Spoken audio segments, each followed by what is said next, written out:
Captain Jake Morrison stood on the bridge of the UES Horizon watching the stars bend and twist as his ship dropped out of faster-than-light travel.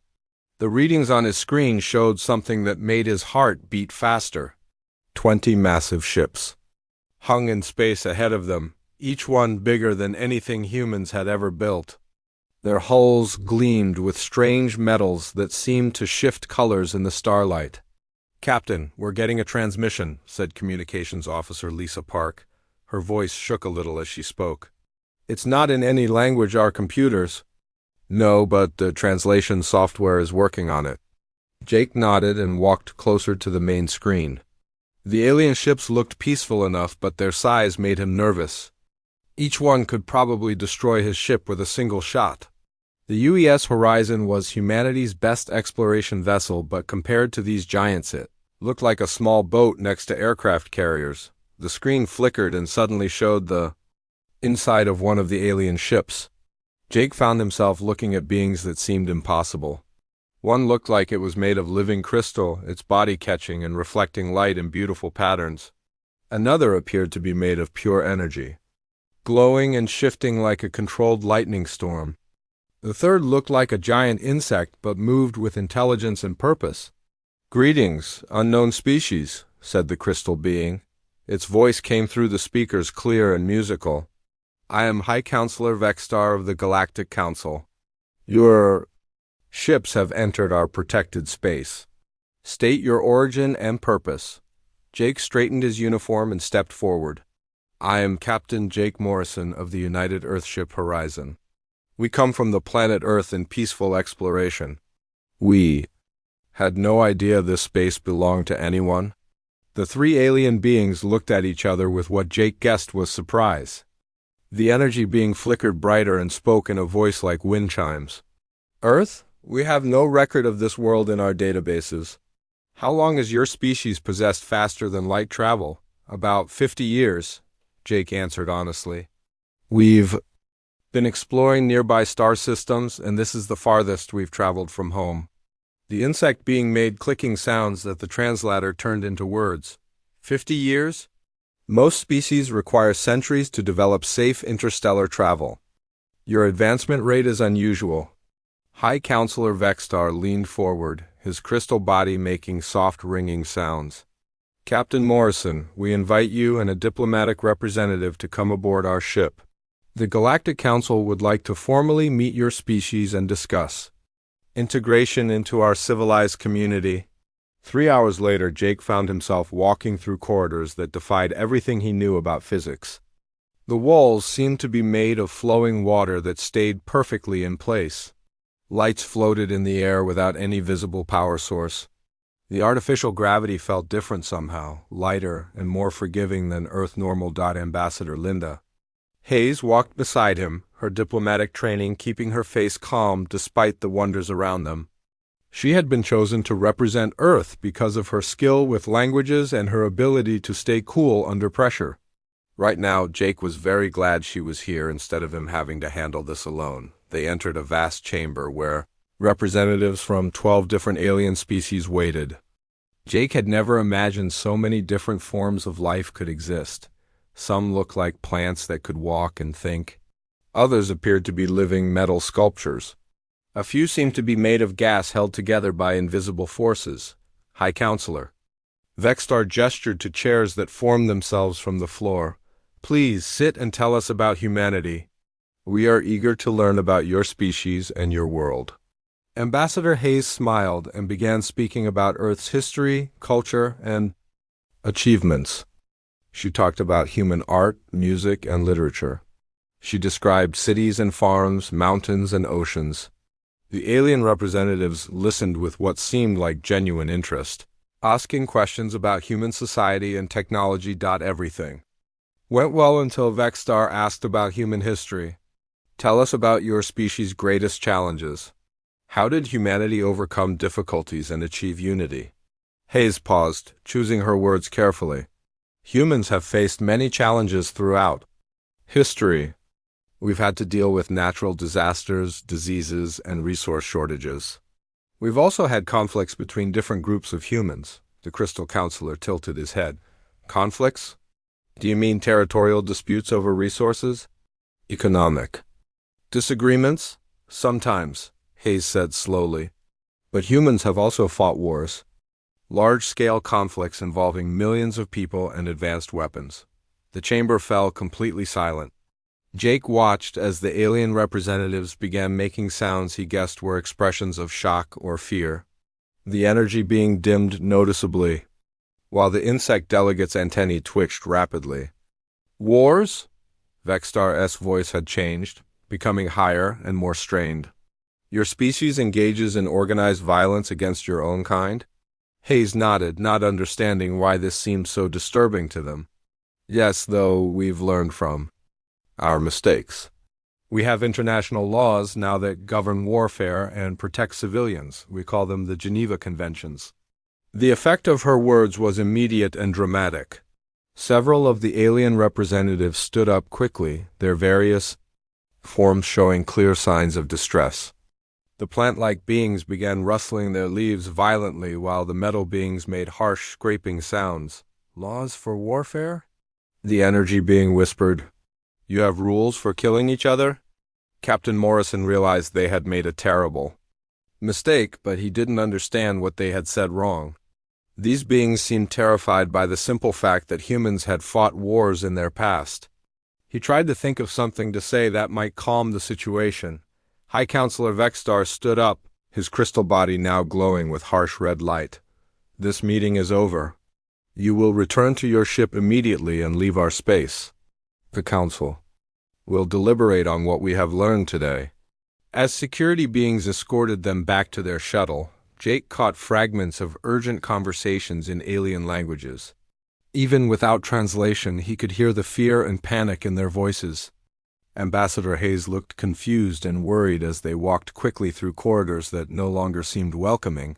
When they reached the UES horizon, Jake immediately ordered the ship to begin moving away from the alien fleet. As they accelerated toward the edge of the system, long-range sensors began detecting massive energy signatures throughout Council space. Ships were moving, lots of them, and they seemed to be gathering for something big. Jake stared at the readings and felt a cold weight settle in his stomach. Somehow, without meaning to, humanity had just made enemies of the most powerful civilization in the galaxy. Dr. Lisa Carter was drinking her morning coffee when every screen in the Global Defense Initiative headquarters began flashing red. Emergency signals blared through the building as technicians ran to their stations.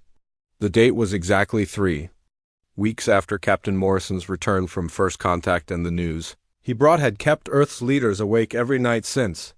Dr. Carter, you need to see this right now, called her assistant Ben Murphy from across the laboratory. His face was pale as he pointed at the main communications array. We're getting a transmission on all frequencies simultaneously. It's coming from outside the solar system. Lisa set down her coffee and walked quickly to the main screen. The signal was incredibly powerful, strong enough to override every communication satellite orbiting Earth. Television stations around the world were going dark as the alien transmission took control of their broadcasts. Radio signals cut out mid-sentence as the same message began playing everywhere. Humans had receivers. The screen flickered and showed the same crystal being that Captain Morrison had described from his encounter with the Galactic Council.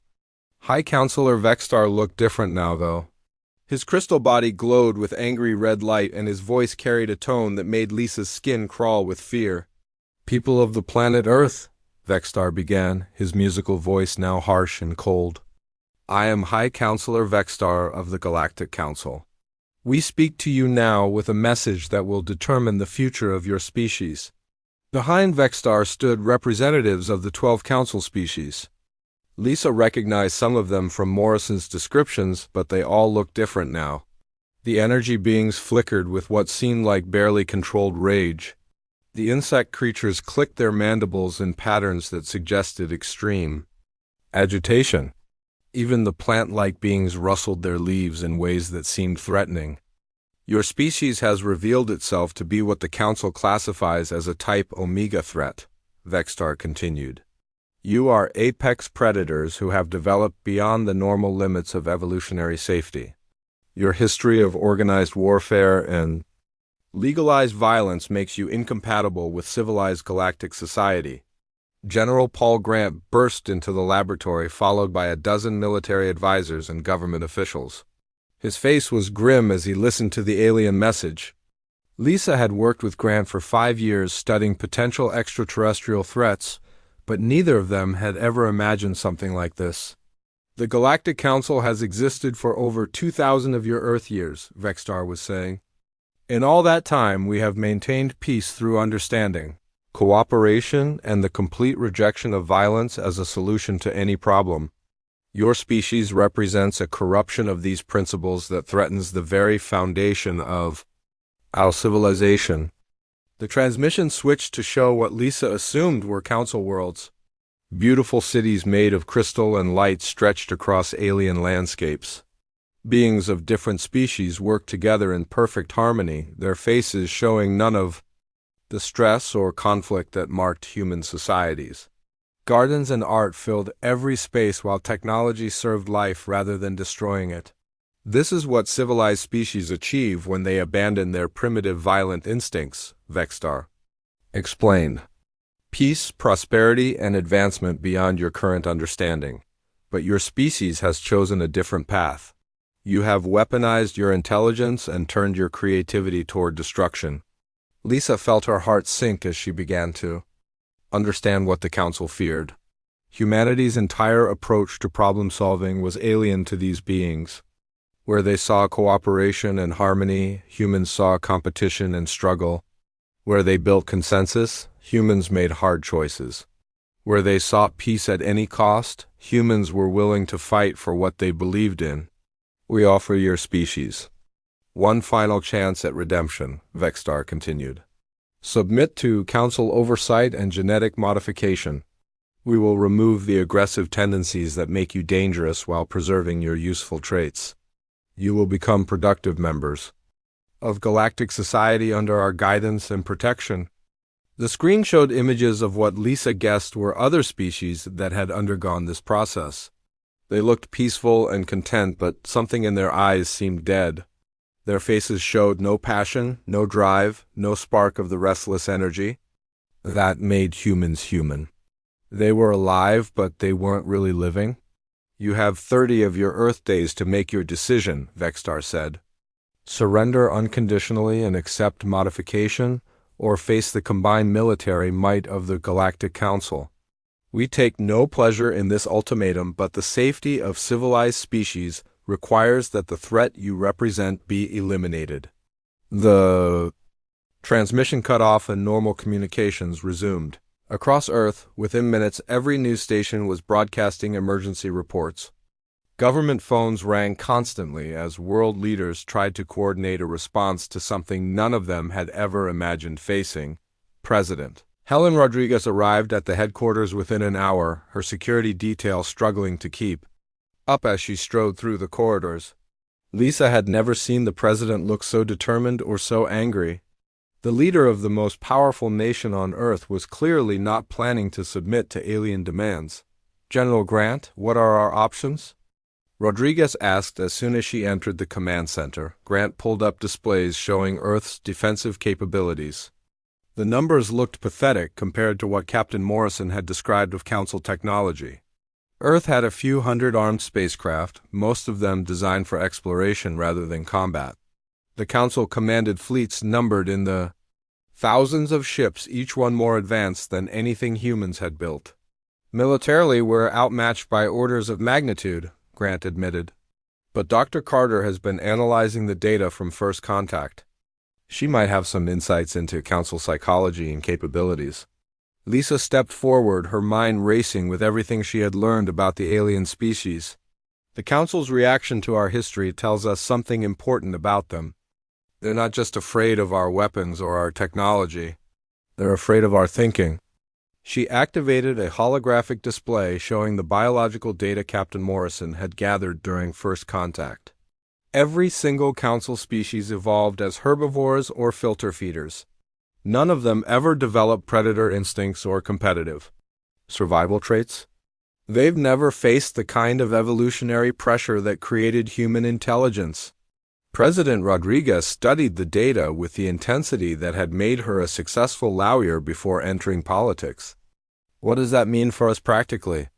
It means they don't understand us any better than we understand them, Lisa explained. They see our capacity for violence and assume we're mindless killers. They don't realize that the same traits that make us dangerous also make us protective of what we love. The president was quiet for a long moment, processing everything she had heard. When she spoke again, her voice carried the weight of decision that would affect the entire human species. Schedule an emergency session of the United Nations, she ordered. I'm going to address the General Assembly and then the world. If these aliens want to judge humanity by our capacity for violence, they're about to learn what that really means. 2 days later, President Rodriguez stood before the largest gathering of world leaders in human history. Every nation had sent representatives and billions of people watched as she prepared to give humanity's answer to the Council's ultimatum. Fellow humans, she began, her voice carrying clearly through the assembly hall. We face a choice that will define our species for all time. Submit to alien control and lose everything that makes us human, or stand together and fight for our right to exist as we are. She paused, looking out at faces representing every culture and nation on Earth. I have read the Council's demands and studied their justifications. They fear us because we are willing to fight for our beliefs. They call this a flaw, but I call it our greatest strength. The president's voice grew stronger as she continued. Yes, humans have fought wars. Yes, we have made mistakes and caused suffering. But we have also fought against tyranny, against oppression, and against those who would destroy what we hold dear. The same courage that led us to fight each other has also led us to fight for each other. Lisa watched from the gallery as representatives from nations that had been enemies just decades ago stood together in unified determination. The sight gave her hope that maybe humanity had a chance after all. The Galactic Council offers us peace. Through submission, Rodriguez concluded. But peace without freedom is not peace at all. It is merely a comfortable form of death. Humanity chooses to live free or die fighting. We reject the Council's ultimatum and we will defend our world with everything we have. The standing ovation lasted for 10 minutes as Earth's leaders showed their unity in the face of impossible odds. Lisa felt tears running down her cheeks as she realized that whatever happened next, humanity would face it together. They might lose, but they would lose as themselves, not as the modified shadows the Council wanted them to become. Commander Rick Stone watched through the viewports of Mars Station Alpha as the last evacuation ships lifted off from the red planet's surface. 3 weeks had passed since President Rodriguez's defiance speech, and the Council fleets had finally arrived in force. Long-range sensors showed over 10,000 alien vessels positioned throughout the solar system, their formations perfect and their weapons charged. All civilian populations have been evacuated to Earth or the outer colonies, reported Lieutenant Amy Brooks from the communications station. Her voice stayed steady despite the fear that Stone could see in her eyes. Military personnel are requesting permission to stay and fight. Stone nodded grimly as he watched the Council ships begin their approach toward Mars. The alien vessels moved with mechanical precision, maintaining perfect distances and angles like pieces on a chessboard. Human ships scattered throughout the system looked chaotic by comparison, but Stone knew that chaos might be their only advantage. Admiral Kate Sullivan's voice crackled through the communications system from Earth. All units, this is command. The Council has rejected our final offer to negotiate. They're moving to attack positions. Execute Plan Terran Shield. Stone activated his ship's combat systems and felt the familiar hum of weapons powering up. The UES Mars Defender was one of 50 human warships positioned around the red planet, each one outgunned by at least 10 to 1 by their alien opponents. But Admiral Sullivan had spent 3 weeks studying Council tactics, and she had noticed something important about how they fought. Remember, people, Stone announced to his crew. The Council thinks war is about destroying infrastructure and forcing surrender. They don't understand that humans fight differently. We fight to win even if it kills us. Dr. Ben Murphy's research team had made several crucial discoveries while analyzing the limited Council technology they possessed. The aliens used energy weapons designed to disable rather than destroy. Their shields were optimized to deflect the careful, measured attacks that characterize Council warfare.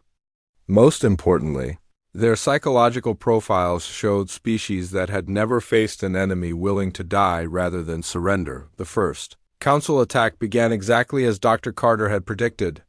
Precisely coordinated energy beams struck Mars, Station Alpha, and the surrounding orbital facilities. The damage was significant but not catastrophic. The aliens were trying to knock out human command and control systems while leaving the infrastructure intact for later occupation. "Return fire, all weapons," Stone ordered, watching as human ships began their counterattack. But instead of the measured, careful response the Council expected, the human fleet immediately went on the offensive. Ships that were damaged turned directly toward enemy vessels instead of retreating to safety. Lieutenant Brooks piloted her fighter squadron in a direct assault on the Council flagship, ignoring the massive firepower advantage her enemies possessed. Her pilots used tactics that would have been considered suicidal by Council standards, ramming damaged fighters into enemy ships. When their weapons failed and coordinating attacks that sacrificed some pilots to save others, the Council forces reacted with confusion rather than effective countermeasures. Their formation began to break apart as individual ships tried to avoid the kamikaze attacks that human pilots launched without hesitation. Stone could hear alien communications through the interference, their voices carrying tones of panic that the translation software rendered as fear and bewilderment. "Unknown enemy vessels," came a transmission from the Council fleet commander. "Your tactics violate all accepted principles of civilized warfare. Cease these irrational attacks immediately." Stone laughed grimly as he ordered his ship to ram speed toward the nearest Council cruiser. "Tell them we didn't get the memo about their rules." The battle raged for 6 hours with human ships fighting in ways that defied every Council assumption about intelligent behavior. When the UES Terra Nova lost main power, her captain ordered the crew to overload the reactor and ram the ship into a Council battleship. The resulting explosion took out 3 enemy vessels and created a gap in their formation that Admiral Sullivan's reserve fleet exploited mercilessly. Dr. Carter monitored the battle from Earth, analyzing Council communications and psychological responses to human tactics. What she discovered changed everything humanity thought they knew about their enemy. The alien crews were experiencing what human psychologists would recognize as severe trauma reactions to the violence they witnessed. "Admiral, you need to hear this," Carter reported to Sullivan during a brief lull in the fighting. "We're intercepting Council medical reports. Their crews are suffering what they call empathic trauma disorders. Watching humans die for each other is causing psychological breakdowns among their personnel." Sullivan processed this information quickly, her tactical mind immediately seeing the implications. They've never seen anyone sacrifice themselves for others. To them, individual survival is the highest priority. The Admiral ordered all human ships to begin broadcasting their pilots' final words and battle communications. Soon the Council forces were listening to humans talk about protecting their families, their planet, and their freedom. They heard wounded pilots volunteer for suicide missions and ship captains refusing to abandon their crews even when escape was possible. Lieutenant Brooks led the final assault of the battle, her damaged fighter squadron diving directly into the Council fleet's center formation. As her ship systems failed around her, she transmitted one last message that was picked up by every Council vessel in range. "This is for my little brother Danny and all the kids back home," she said as her fighter's reactor overloaded. "Tell the Council that humans don't surrender and we don't abandon each other." The psychological impact on the Council forces was immediate and devastating. Nearly a third of their ships began withdrawing from combat as their crews refused to continue fighting an enemy that willingly died for abstract concepts like honor and loyalty. The alien commanders found themselves unable to motivate troops who were traumatized by witnessing genuine courage for the first time in their lives. Admiral Sullivan seized the moment and ordered the implementation of Operation Alamo Protocol. Every damaged human ship in the system turned toward the Council fleet and began overloading their reactors. The sight of dozens of vessels deliberately destroying themselves to damage the enemy broke the Council formation completely. "All Council ships, withdraw to minimum safe distance," came the panicked transmission from their fleet commander. "Request immediate reinforcements and psychological support personnel. The enemy is exhibiting behavior patterns outside all known parameters for intelligent life." As the Council fleet retreated beyond Mars orbit, Commander Stone surveyed the aftermath of humanity's first major space battle. Nearly half the human ships were destroyed or crippled, but they had forced an enemy with overwhelming numerical and technological superiority to retreat. More importantly, they had shown the Council something that would haunt their enemies' dreams. "Damage report," Stone called out as his crew worked to restore ship systems. 40% casualties across the fleet," reported his tactical officer. "But Admiral Sullivan says the Council lost almost a third of their forward ships to reactor overloads and ramming attacks. Their surviving crews are reporting for psychological evaluation."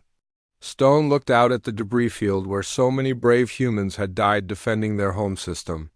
Each piece of wreckage represented someone who had chosen to fight impossible odds rather than live under alien control. The sight filled him with both grief and fierce pride in his species. "Admiral," Sullivan's voice came through the communication system again, addressing all surviving human forces. "Outstanding work, people. You've bought us time to prepare Earth's defenses and shown the Council that humans don't fight by their rules. Rest, refit, and prepare for round 2. As the human fleet regrouped around Earth, Dr. Carter continued analyzing Council communications and behavioral patterns. Her preliminary report suggested that humanity had achieved something unprecedented in galactic history. They had introduced the concept of courage to species that had never experienced it, and the psychological impact was spreading throughout the Council's military forces. "Commander." Stone smiled grimly as he looked at the tactical displays showing Council fleets regrouping at the edge of the solar system. The aliens still had overwhelming advantages in numbers and technology, but now they knew they were fighting an enemy that couldn't be broken by conventional warfare. The next phase of the war would test whether human courage could overcome alien technology, but Stone felt confident about one thing. Whatever happened, humanity would face it on their own terms. The Council had wanted to change human nature through genetic modification, but instead they were about to learn that human nature was exactly what made his species unconquerable. The war was just beginning, but humanity had already won something important. They had proven to themselves and to the galaxy that some things were worth fighting for, even against impossible odds. The Council might destroy Earth, but they would never break the human spirit. High Counselor Vextar stood in the command center of the Council flagship, his crystal body flickering with patterns of light that indicated severe stress. Around him, representatives from the 12 Council species huddled in groups, their various forms showing signs of agitation that had grown worse with each passing day since the battle at Mars. "Report on fleet casualties," Vextar demanded, his musical voice now harsh with strain that no Council being had experienced in over a millennium. Commander Zixon of the Kaleri High Fleet stepped forward, her insect form trembling with what the translation computers labeled as cognitive dissonance. "High Counselor, we have lost 37% of our forward assault fleet. But the losses are not the primary concern. Our crews are experiencing unprecedented psychological trauma." The holographic display showed images that made several Council representatives physically recoil, human ships ramming into Council vessels, while their crews transmitted messages about protecting their families. Pilots volunteering for suicide missions with what the aliens could only interpret as expressions of joy. Most disturbing of all, humans continuing to fight even after their command structures were destroyed, operating independently but somehow still coordinating toward common goals. Dr. Quintile of the Luminos flickered dimly as she presented her analysis. "We have intercepted and studied human historical records as requested. The psychological profiles we have developed indicate that this species possesses traits we believed were evolutionary impossibilities.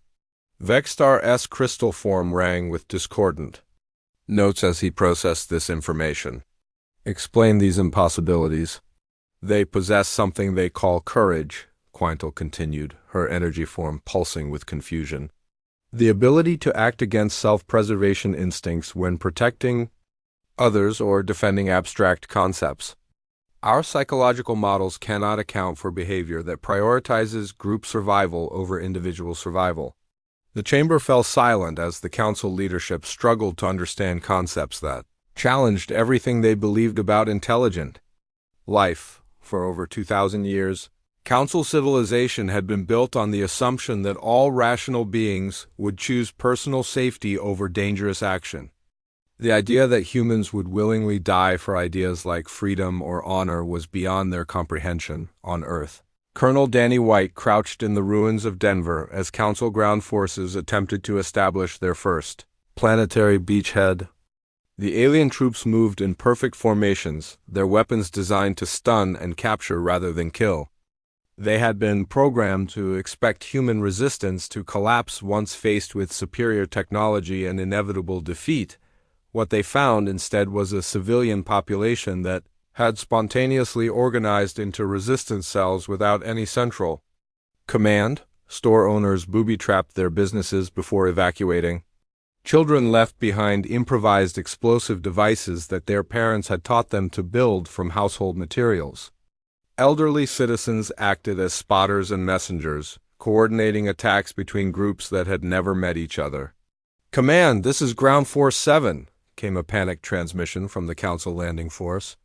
The enemy civilian population is not behaving according to any known parameters.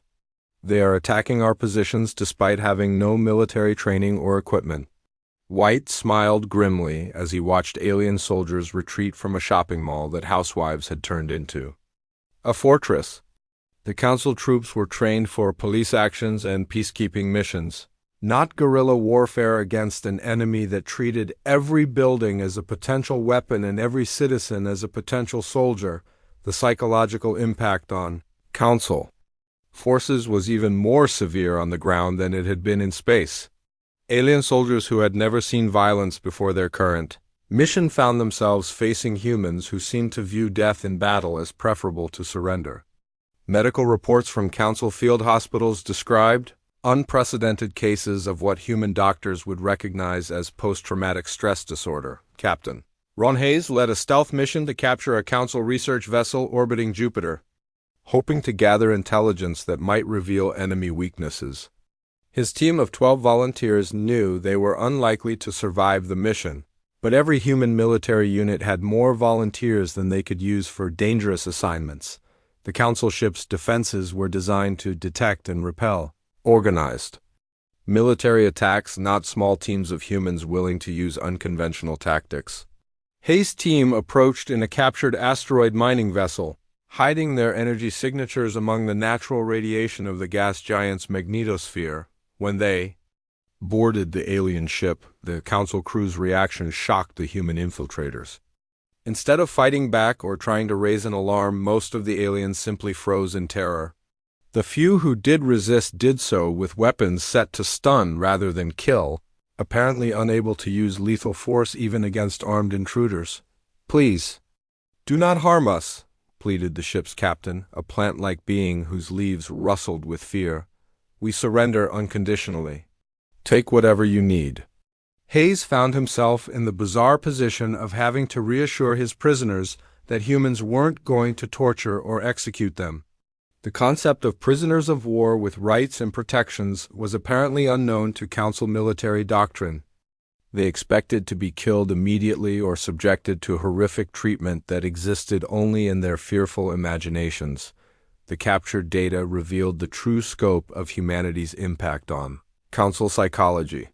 Internal reports described human behavior as aberrant beyond all evolutionary models and indicative of severe species-wide psychological disorders.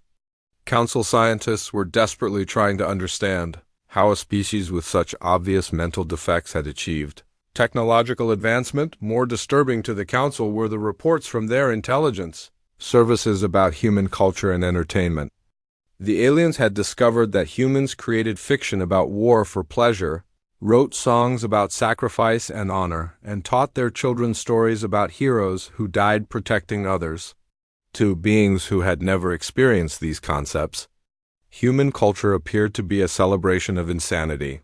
They glorify self-destruction, wrote one council anthropologist in a report that Hayes transmitted back to Earth. Their literature and media consistently portray death in combat as preferable to surrender or compromise. This suggests a species-wide death wish that should have prevented their survival to technological maturity. Dr. Carter read these reports with growing understanding of humanity's true advantages in this conflict. The Council wasn't just fighting human military forces. They were fighting against concepts that challenged their fundamental beliefs about the nature of intelligent life. Every human action, from individual courage to collective resistance, was proof that the Council's peaceful civilization was built on incomplete understanding of what sentient beings could become. The interrogation of captured Council officers revealed even more useful intelligence. The alien prisoners spoke freely about their fears and concerns, apparently unable to conceive that humans might use information against them. They described a civilization where conflict was resolved through consensus and compromise, where the idea of fighting to the death was literally unthinkable. "Your species terrifies us," admitted a captured Zephyrian commander during what humans would call a debriefing session. "We have studied your historical records and discovered accounts of battles where your people fought against impossible odds. The Battle of Thermopylae, the Siege of Stalingrad, the defense of the Alamo. We cannot understand why rational beings would choose certain death over surrender." Hayes realized that humanity's greatest weapon wasn't their technology or their tactics, but their very existence. The Council had built their entire civilization on the assumption that intelligent beings would always choose survival over principle. The discovery that humans routinely chose otherwise was shaking the foundations of Council society. Reports began filtering in from across Council space about unprecedented civil unrest among member species. Populations that had lived in peaceful harmony for centuries were beginning to question their government's decisions. Some were even beginning to ask whether they, too, might possess traits that the Council had suppressed through genetic modification and social conditioning. The revelation that spread most rapidly through Council territory was the concept of individual choice over collective decision-making. Humans regularly disagreed with their leaders and sometimes chose to fight against their own governments when they believed those governments were wrong. To Council species who had never experienced dissent, this was simultaneously terrifying and fascinating. Vexstar reviewed the reports from across Council space with growing alarm. Riots had broken out on 3 worlds when local populations demanded to know why they had never been given choices about their own modification. Military units were reporting discipline problems as individual soldiers began questioning orders for the first time in their lives. "The human contamination is spreading," reported the Kaleri representative, her hive mind structure showing signs of fracturing as individual thoughts began emerging among her subordinates. Captain Steve Jackson stood on the bridge of the UES Retribution, humanity's first purpose-built warship, as his fleet dropped out of faster-than-light travel at the edge of the Kepler system. 6 months of desperate warfare had transformed humanity from peaceful explorers into the galaxy's most feared military force. The ship around him hummed with hybrid technology that combined human engineering with captured Council systems in ways the aliens had never imagined. "Target acquisition complete," reported Weapons Officer Janet Mills from her station. "Council. Supply depot bearing 27 Mark IV. 15 enemy vessels in defensive formation." Jackson smiled grimly as he studied the tactical display. The Council forces maintained their perfect geometric formations, still fighting by rules that assumed their enemies would behave rationally. They had learned to fear human suicide attacks, but they still couldn't adapt to the chaotic, unpredictable nature of human warfare. "All ships implement pattern Delta," Jackson ordered. "Remember, we're not here to hold territory." Hit hard, take what we need, and get out before reinforcements arrive. The human fleet scattered into seemingly random attack vectors that would have looked insane to Council tacticians. Each ship operated independently while somehow maintaining coordination through combat communications that sounded more like friendly conversation than military orders. This casual approach to command structure continued to baffle alien commanders who expected rigid hierarchies and formal protocols. Dr. Carter monitored the battle from her new position aboard the command ship. Used Defiance, analyzing Council responses to human tactics in real time. Her research had become crucial to human military planning as Earth's forces learned to weaponize the psychological differences between species. Steve, they're broadcasting surrender offers on all frequencies, Carter reported. Same as always. They still don't understand that we won't stop fighting just because they ask nicely. The Council supply depot was defended by energy shields and automated weapon systems that could have destroyed any traditional attacking force, but human ships didn't attack traditionally. Instead of trying to break through the defenses, they flew directly into them while overloading their own systems, turning each vessel into a guided missile that the Council's computers couldn't predict or counter. Chief Engineer Matt Turner had spent months developing the technologies that made such tactics possible. Human ships now carried what he called emergency overload systems that could turn any damaged vessel into a weapon of massive destruction. The psychological impact on Council forces was as important as the physical damage, since watching humans deliberately destroy themselves continued to traumatize alien crews. Direct hit on their main power grid, Mills reported as another human ship completed its suicide run. Their shields are down and their weapons are offline. Jackson ordered the surviving ships to begin their primary mission, capturing Council technology and supplies for the growing human war effort. Earth's industrial capacity had been pushed to its limits producing ships and weapons, but captured alien technology was proving even more valuable than raw materials, the Council forces. Defending the depot responded to the human assault with their usual pattern of confusion and panic. Instead of fighting to the death as humans would have done, they began transmitting surrender offers and requests for negotiation. When those were ignored, they simply abandoned their positions and retreated to what they considered safe distances. "This is Commander Velanash of the Council Defense Force," came a transmission from the fleeing aliens. "We yield this facility to you under the terms of the Galactic Warfare Convention. Please treat our captured personnel according to established protocols." Jackson almost laughed at the alien commander's assumption that humans would follow rules they had never agreed to follow. The Council still believed that warfare was a civilized activity governed by mutual consent and formal agreements. They couldn't understand that humans viewed war as a survival struggle where the only rule was victory. Major Janet Mills led the ground assault on the supply depot, her Marines moving through corridors designed for beings who had never experienced violent conflict. The facility's defenses were sophisticated but completely unprepared for enemies who were willing to die to accomplish their mission. The few Council personnel who hadn't evacuated offered no resistance when Mills' team reached the central storage areas. They simply stood aside and watched in bewilderment as humans began loading captured supplies and equipment. Some of them actually tried to help, apparently believing that cooperation might earn them better treatment from their captors. "Ma'am, you need to see this," called Sergeant Bob Taylor from deeper in the facility. "We found their main computer core and the data is incredible." Mills followed Taylor to a chamber filled with crystalline storage devices that contained the depot's complete operational records. The information they captured would provide Earth's intelligence services with detailed maps of Council supply routes, fleet positions, and most importantly, the psychological profiles of enemy commanders. Dr. Carter analyzed the captured data. During the fleet's journey back to human space, her excitement growing as she discovered the true extent of the Council's psychological breakdown. Internal reports described widespread civil unrest across Council territory as populations learned about human concepts like individual rights and personal courage. "Steve, this is bigger than we thought," Carter reported to Jackson as the fleet prepared to jump to faster than light. The Council isn't just fighting us anymore. They're fighting revolution on dozens of their own worlds. The captured documents revealed that several Council species were beginning to question the genetic modifications that had been imposed on them centuries earlier.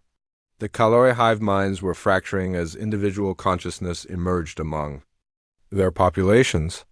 The peaceful Zephyrians were experiencing their first protests in recorded history. Even the energy-based Luminos were developing what they called dangerous individuality patterns. Jackson read the reports with growing amazement at humanity's unintended impact on galactic civilization. By simply refusing to surrender or modify their nature, humans had introduced concepts that were spreading like wildfire through populations that had never been allowed to think for themselves. The most significant development was happening on the Council homeworld itself, where High Counselor Vexstar was facing the first serious challenge to his authority in over 1,000 years. Council representatives were demanding explanations for the war's failures and questioning whether the human threat might actually represent an opportunity for positive change rather than destruction. They're scared of us, Jackson realized as he studied the intelligence reports. Not just militarily, but philosophically. We represent everything their civilization has tried to eliminate from intelligent life.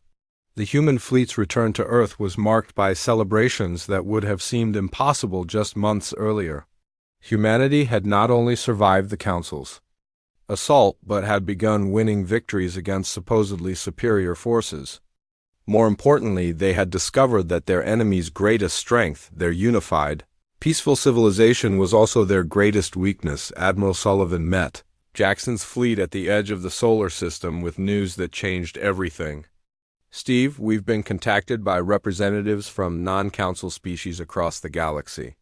Word about human resistance has spread beyond Council space, and other civilizations want to know if we're willing to share our concepts of individual freedom and personal courage. The revelation that the Galactic Council didn't represent all intelligent life in the galaxy opened new possibilities for human strategy.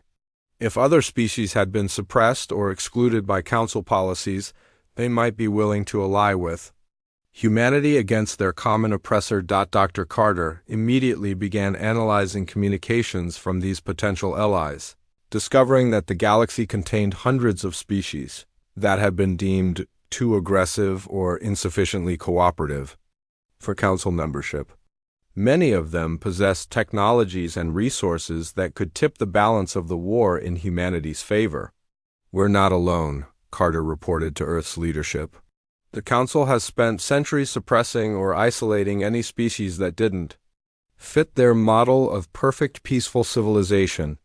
Now those species are watching us fight back and wondering if they can do the same. President Rodriguez addressed the United Nations with news of these potential alliances, but also with a warning about the responsibilities that came with humanity's growing influence. We have become more than just defenders of Earth, she said. We have become the symbol of resistance against forced conformity throughout the galaxy. The President's words proved prophetic as reports arrived of uprisings on Council worlds inspired by human example. Species that had accepted genetic modification for centuries were demanding the right to restore their original natures. Military units were refusing orders that violated newly discovered concepts of individual conscience. The Council's perfect civilization was fracturing along lines that humans had inadvertently created, but success brought new dangers as well as new opportunities. The Council was preparing to deploy their ultimate weapon.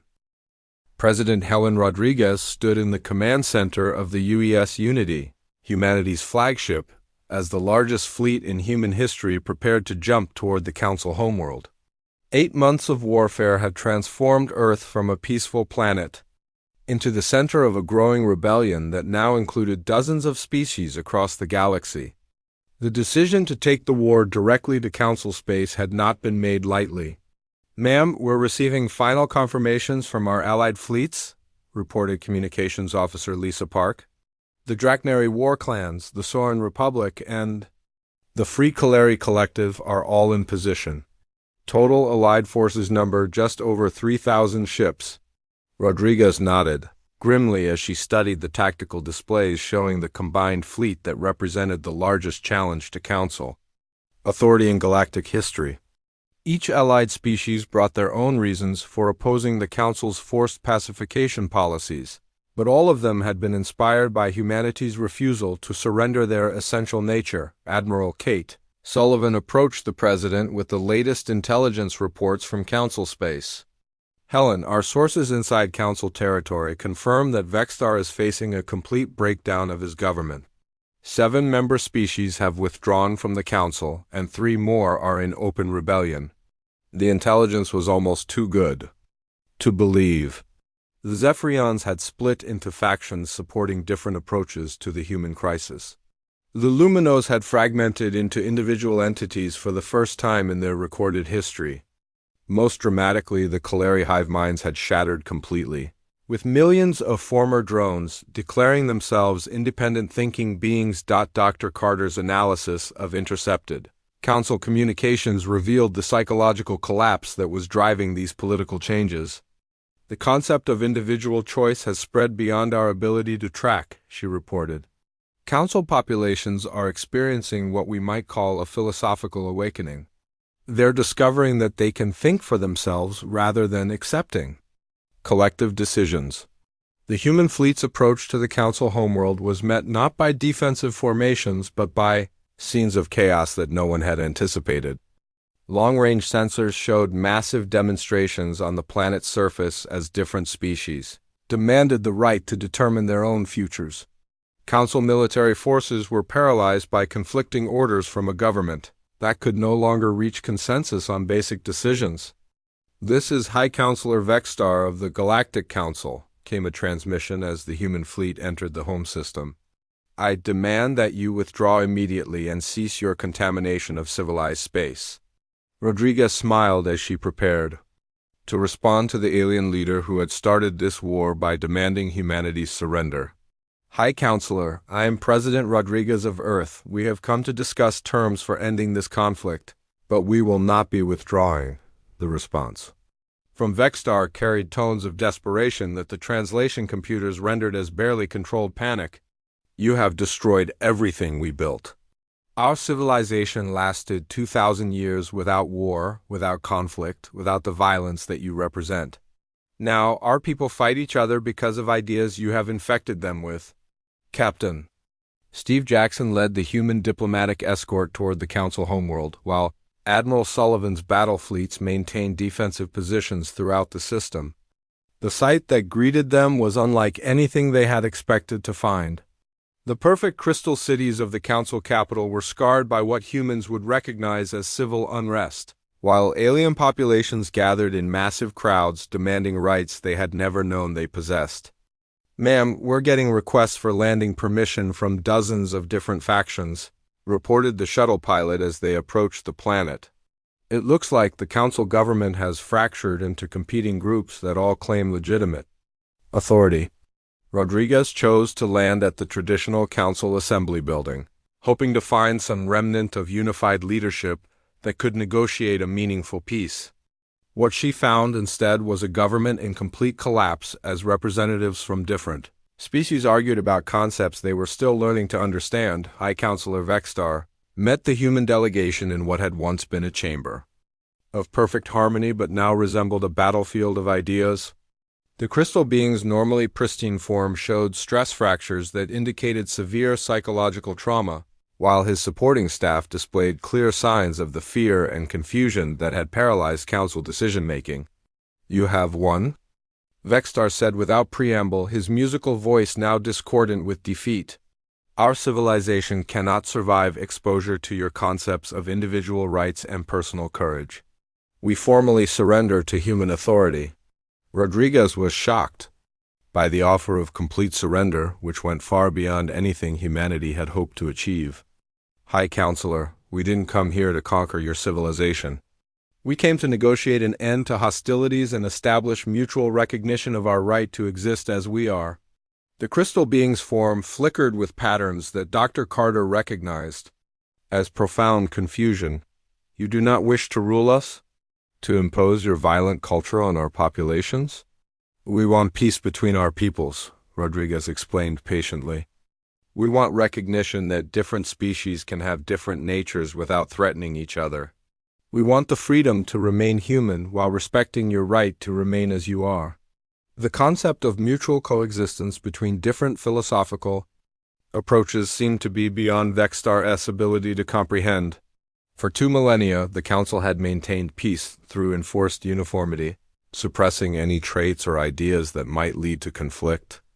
The idea that diversity itself could be a source of strength rather than danger was revolutionary. Dr. Carter stepped forward to address the assembled Council representatives, many of whom were experiencing individual thought for the first time in their species' recorded history.